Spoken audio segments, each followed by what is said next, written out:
नयाँ पार्टीले पुरानो पार्टीले सबैले प्रधानमन्त्रीको उम्मेदवार भनेर घोषणा गरेर गइसके पछाडि जनताले छान्ने भनेको त को कस्तो देखिन्छ भनेर छान्ने होइन होला, कसले कस्तो बोल्छ भनेर पनि छान्ने होइन होला।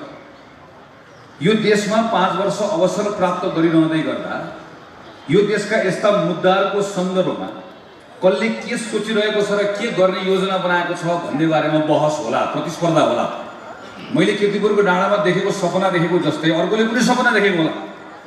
मैले देखेको सपना पूरा गर्ने योजना बनाएर मैले आएको छु भने अर्कोले देखेको सपना पूरा गर्ने योजना बनाएको छ कि छैन भन्ने बारेमा मैले उसलाई सोध्न पाउँला, उसले मलाई सोध्न पाउँला। यो बहस यो पटकको चुनावमा यसरी होला भन्ने मेरो अपेक्षा थियो। तर हाम्रो दुर्भाग्य यो बहस चुनावभरि यसरी भएन। यो चुनाव यसरी नहोस् भन्ने थियो। मैले सुरुदेखि नै पटक पार्टीका साथीहरूलाई पनि भनेको थिएँ, कहीँ कतै गाली, कहीँ कतै उत्तेजनाको भाषा पनि नबोलौँ, कहीँ कसैलाई घोषपेच पनि नगरौँ।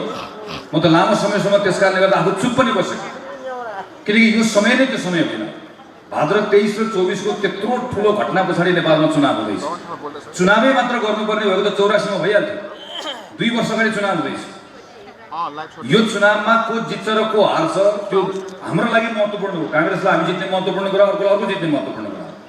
तर जो जिते पनि जो हारे पनि को हार्नुहुन्न भने जुन आमाले भाद्र 23 मा आफ्नो सन्तान गुमायो, कम्तीमा त्यो आमाले यो चुनावमा हार्नुहुन्न। उसलाई के लाग्छ? यो चुनाव पछाडि देश जुन बाटोमा जान्छ, कम्तीमा मेरो छोराले दिएको शहादत, मेरो छोरीले दिएको शहादत अर्थपूर्ण भएछ है, कम्तीमा देश सुशासनको बाटोमा हिँडेछ, यतातिर गएछ भन्ने कुरा उसलाई भरोसा हुनुपर्छ।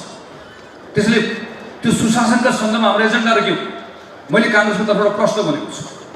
नेपाली कांग्रेस पार्टीको सरकार बन्दै गर्दा यो सरकारले पहिलो काम के गर्छ? यसले एउटा शक्तिशाली आयोग बनाउँछ। यो आयोगले 46 सालपछि सरकारमा बसेको प्रत्येकको सम्पत्तिको छानबिन सुरु गर्छ र त्यसको पहिलो सुरुवात कोबाट हुन्छ? हाम्रो पार्टीका श्रद्धेय नेता पूर्व प्रधानमन्त्री शेरबहादुर देउवाबाट हुन्छ। दोस्रो को हुन्छ? दोस्रो मबाट हुन्छ। म पनि त स्वास्थ्य मन्त्री भएको छु, मैले पनि त मन्त्रालयको जिम्मा लिएको छु। सबै पूर्व पदाधिकारीको छलफल हुन्छ, छानबिन हुन्छ भनेपछि हाम्रो चाहिँ हुन्न, तिम्रो चाहिँ हुन्छ। हामी चाहिँ जे गरे पनि ठिक, हाम्रो भित्र चाहिँ ठगे पनि ठिक, लुटे पनि ठिक, हाम्रो भित्र टिकट बेचे पनि ठिक। तर अरू पार्टी सबै झोर, हाम्रो पार्टी खतरा, हाम्रो नेता खतरा, अरू पार्टी बाहेक सबै झोर। कहीँ पुगिने छ यो उत्तेजनाको, घृणाको राजनीतिले कहीँ पनि पुगिन्छ। कांग्रेसले यो 5 वर्ष गतिका साथ देश चलाउँछ, तर सुझबुझका साथ पनि देश चलाउँछ। कांग्रेसले यो 5 वर्षमा अर्को भाद्र 23 गते निम्तिन दिँदैन। कुनै पनि केटा वा केटी सरकारको गोलीबाट मर्ने अवस्था आउन दिँदैन।